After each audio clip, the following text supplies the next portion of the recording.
ప్రస్తుతం వైసీపీ నేత సజ్జల రామకృష్ణారెడ్డి మాట్లాడుతున్నారు. లైవ్ ద్వారా చూద్దాం. ఈరోజు కేబినెట్ అప్రూవల్ అసెంబ్లీకి అద్దాల కోసం 800 కోట్లు. ఈ అసెంబ్లీ దీంట్లో ట్విన్ టవర్స్ అనే పేరుతో క్వాంటమ్ వ్యాలీ దాని ట్విన్ టవర్స్కు 1200 కోట్లు ఓటేశారు. మరి అది ఎంత సేఫ్టీ ఏమొస్తాయో తెలియదు. ప్రతిదీ టవరే, చిన్నదేంలా అన్ని టవర్స్ పెద్ద అది 1200 కోట్లు అది వేశారు. ఈరోజు కనపడినవి ఇవి.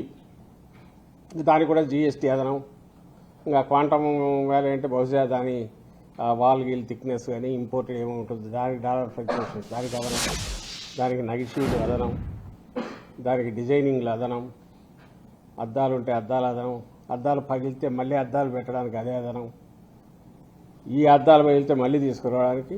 ఇది ఒక అనంతమైన నిరంతరమైన కృష్ణానది ఎట్లా ప్రవహిస్తుంటుందో చంద్రబాబు నాయుడు గారి భ్రమరావతి, ఆయన అమరావతి, దానికి అవసరమైన ప్రజల సొమ్ము నిధులు పారుతూనే ఉంటాయి. పారుతూనే ఉండాలనే ఆయన ఈ ప్లాన్ చేసినట్టున్నారు. ఒకసారి కట్టడం అయిపోతే ఇంకా దాంతో ఇంక మళ్ళీ చేయడానికి ఏముంటుంది. కాబట్టి కట్టడం కాకూడదు, కట్టడం అవుతామనే ఇది భ్రమ ఉండాలి. కట్టడానికి నగిషీలు చెక్కుతానే ఉండాలి, నగిషీలకు డిజైన్లు చేస్తూనే ఉండాలి. ఇది ఒక శాశ్వతమైన అనంతమైన నదీ ప్రవాహంలాగా ఆయనకు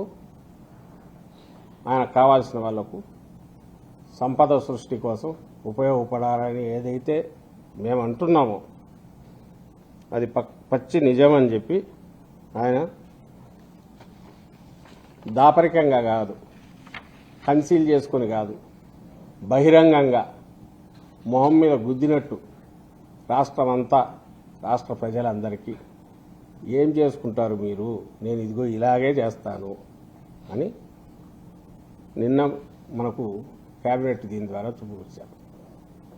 ఇంకొక ఆశ్చర్యం ఏంటంటే వీటి కేబినెట్ అప్రూవల్, టెండర్లకు కేబినెట్ అప్రూవల్ ఏంటంటే అర్థం కదా. అంటే రేపు ఎప్పుడైనా ఆల్రెడీ ఇంతకుముందు దోచుకున్నారు కదా, 14-19 మధ్య స్కిల్ డెవలప్మెంట్ పేరుతో అయితేమి, ఫైబర్ గ్రిడ్ పేరుతో అయితేమి, ఇంకొక దాని పేరుతో ఫైబర్ నెట్ పేరు, ఇంకో దాని పేరు అయితేనేమి, రాజధాని వీటి ప్లాన్లో వీటికి అన్నిటికి సంబంధించి రింగ్ రోడ్ అని ఇంకోటి కుంభకోణాలు ఎట్టయితే బయటపడ్డాయో వీటి మీద ఎక్కడ వస్తుందో అని చెప్పి కలెక్టివ్ రెస్పాన్సిబిలిటీ, కలెక్టివ్ దీని కిందని క్యాబినెట్కి ఇచ్చారు. టెండర్లకు క్యాబినెట్ అప్రూవల్ ఏదో అర్థం కాదు.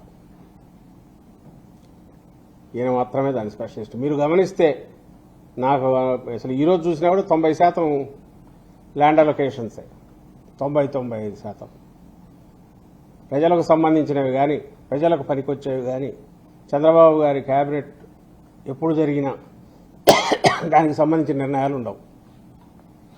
కేవలం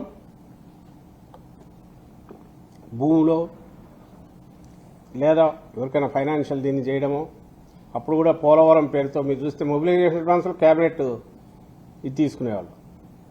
మొబిలైజేషన్ అడ్వాన్సులకు సంబంధించి బ్యాంకులు దాన్ని కాంపెన్సేట్ చేయడానికి క్యాబినెట్ దీన్ని తీసుకునేవాళ్ళు, ఎందుకంటే ఆయనకు తగలకూడదు.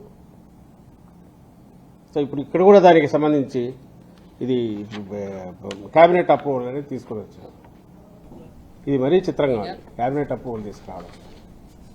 మీకు మెడికల్ కాలేజీలకేమో అంటే ఇమ్మీడియట్ కనపడుతుంది కాబట్టి అంటున్నా, మెడికల్ కాలేజీలకేమో సంవత్సరానికి 1000 కోట్లు ఖర్చు పెడితే 4-5 ఏళ్లలో పూర్తి అయ్యే 17 మెడికల్ కాలేజీ రెడీ కావడానికేమో డబ్బులు లేవు, ప్రైవేట్ వాళ్ళకి అప్పచెప్తావు.